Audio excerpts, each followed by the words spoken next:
Ben gelmeden üstüne kadar yaşattım. Bakın çocuklar, sizin coğrafyayı.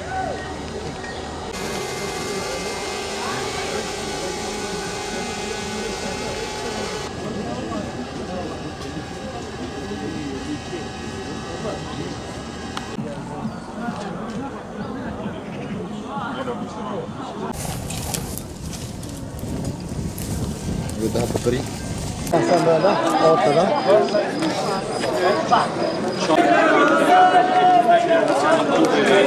Evet, belirttiğiniz üzere Şırnak son 2-3 yıldır Allah'a şükür huzurun merkezi oldu.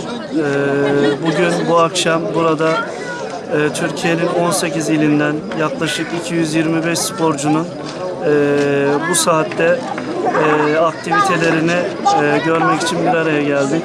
Şırnak'tan buraya kadar, Uludere'ye kadar bisikletleriyle güvenli bir şekilde buraya ulaştılar. Şu anda hem Uludere'yi tanıtıyoruz kendilerine hem de biz de onları tanımış oluyoruz. Hakikaten bölgemiz terör bölgesi olduğundan bu yana maalesef güzellikleri hep geri planda kalmış. Hem coğrafi güzelliklerini hem insani güzelliklerini Türkiye'ye tanıtmakta geciktiğimizi düşünüyoruz. Allah'a şükür huzur ortamı büyüdükçe, bu zaman genişledikçe insanlar Şırnak'ı daha doğru bir şekilde tanımaya başladılar. Bu festivaller bunun en güzel örneği.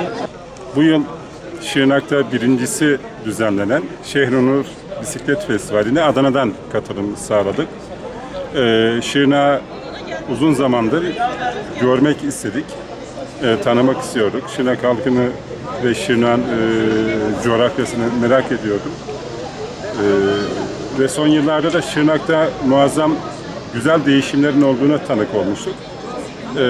Şırnak'ta Kadir arkadaşımız bir etkinlik planladı ve buna Şırnak Valiliği ve belediyenin de desteği takdire şayan elbette. Güzel bir programla başladık. Şırnak halkının biz bisiklet sporcularına o sevgi gösterisi çok güzeldi. Yolda bizlere su vermeleri, alkış tutmaları, her o küçük çocukların sevgi gösterisi Şırnak halkının nedenli misafirperver olduğunu göstermiş oldu. Biz Adana'dan 2 otobüs ile geldik.